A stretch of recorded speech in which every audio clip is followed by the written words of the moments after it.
Meus queridos, a paz do Senhor. Eu sou o diácono Claudino Machado e esta é mais uma das nossas pequenas reflexões com base na leitura diária da revista Lições Bíblicas da CPAD no primeiro trimestre de 2022, lição dos adultos. Esta é a capa da lição, onde estamos estudando sobre a supremacia das Escrituras, tendo como subtítulo a inerrante e infalível, inspirada, inerrante e infalível Palavra de Deus. A próxima lição é a lição de número 6, programada para 6 de fevereiro de 2022. Tem o título A Bíblia como um guia para a vida. A Bíblia como um guia para a vida. Para seguir os passos, você encontra na Bíblia. Eu acho muito interessante algumas Bíblias onde você encontra como encontrar a resposta bíblica para. Aí a pessoa vai lá e encontra depressão, angústia, ansiedade, etc., tristeza, esperança.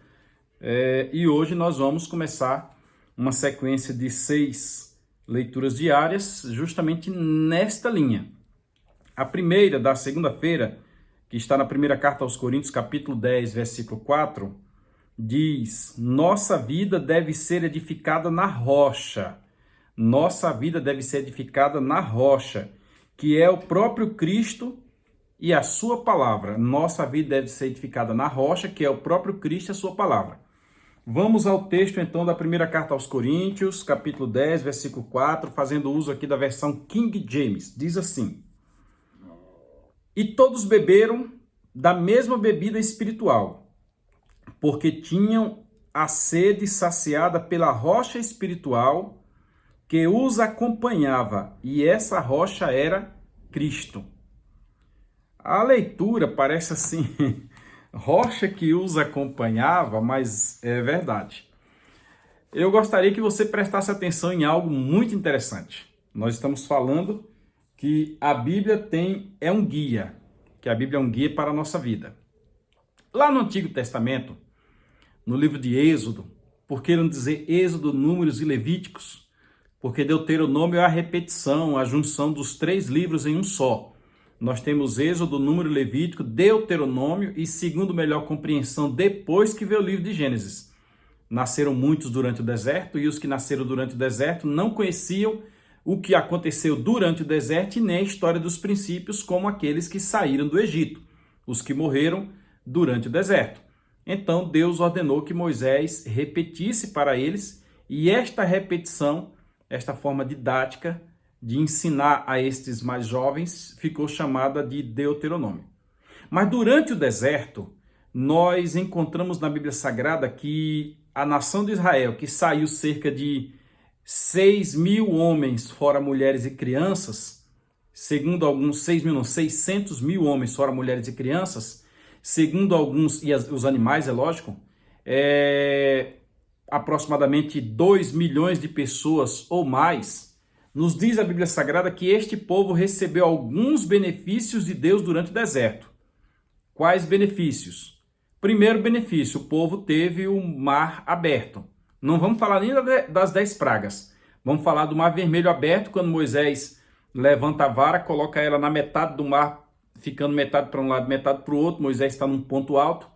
Eu até pensava que Moisés tinha tocado nas águas, mas o presbítero Maciel, na live, não está escrito na Bíblia, deixou claro que não, Moisés não tocou nas águas. Moisés dividiu as águas, apontando a sua vara para a metade para cá e metade para lá, e o mar vermelho então se abriu.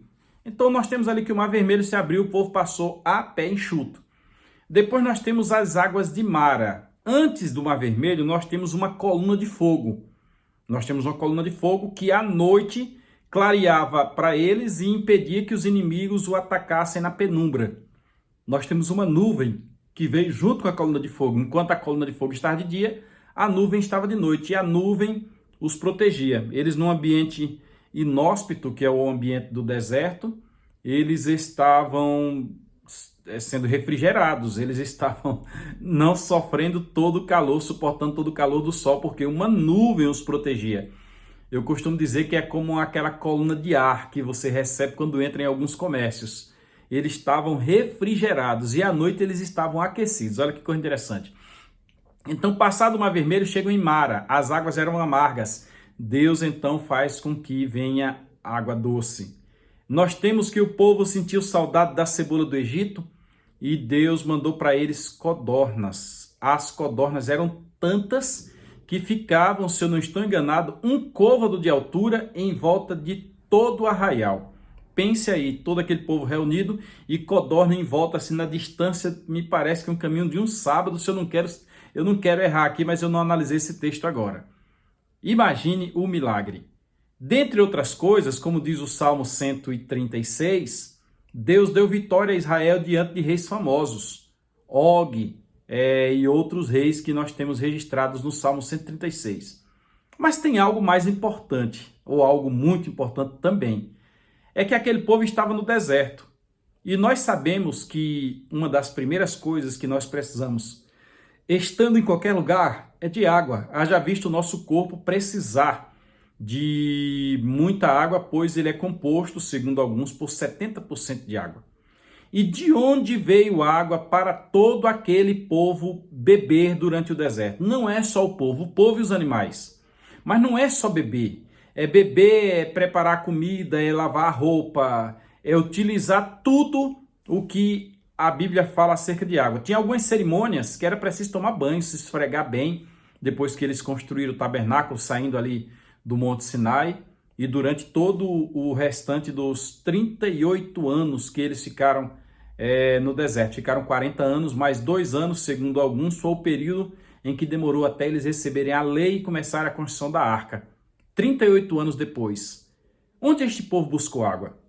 Aí nós chegamos no Novo Testamento, na primeira carta aos Coríntios, no capítulo 10, no versículo 4, que nos revela onde esse povo buscou água. E observe que eles andaram por várias regiões. Eles paravam num canto, depois ia para outro, depois ia para outro, depois ia para outro, depois ia para outro.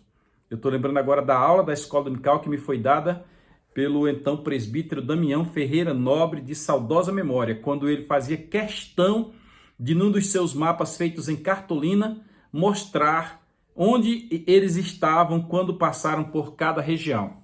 E hoje eu, falando para os irmãos, eu estou recordando isso e digo, como é bom ser aluno da escola dominical. Aí nós chegamos agora no Novo Testamento e compreendemos que aquela rocha que Moisés feriu, Moisés só deveria ter tocado na rocha, mas Moisés feriu aquela rocha. Eu vou usar aqui um símbolo. Aquela rocha, simbolicamente, é Cristo.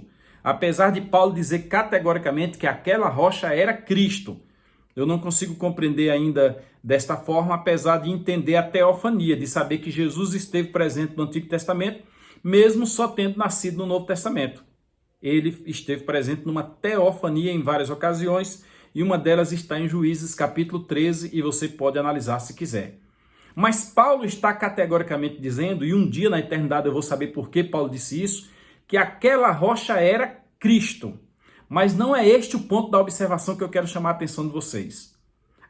O que eu quero chamar a atenção de todos no primeiro momento aqui, é que os israelitas sempre tiveram água, mas eles estavam no deserto.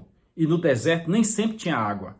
Acontece, gente, que pela leitura da Bíblia, enquanto a nuvem se movimentava, a coluna de fogo também se movimentava, o tabernáculo guiava o povo, onde eles paravam, aquela rocha estava presente. Basta que você releia o texto da primeira carta aos Coríntios, capítulo 10, versículo 4, você vai entender.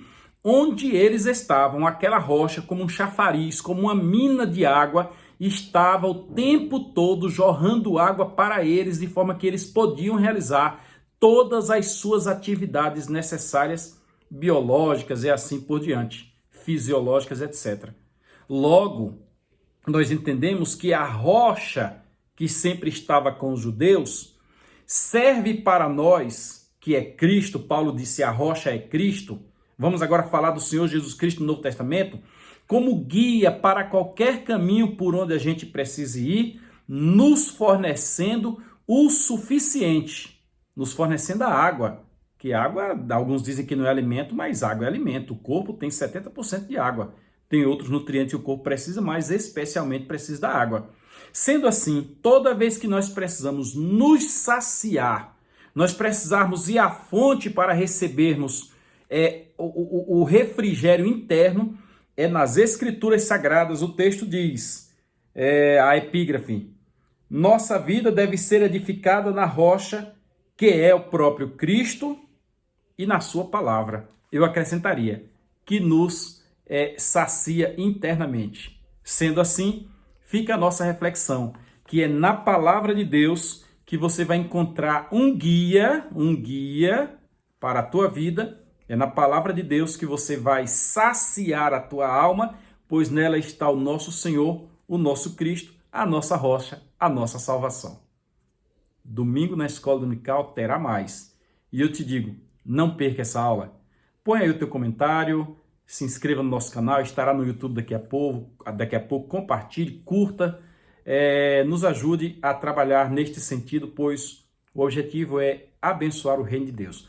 Mande aí para algum irmão que está fraco na fé, ou algum irmão que está precisando se orientar nesse sentido, e mostre para ele, nós temos alguém para nos guiar, que é a nossa rocha, e nos alimentar a cada instante. Fica na paz do Senhor.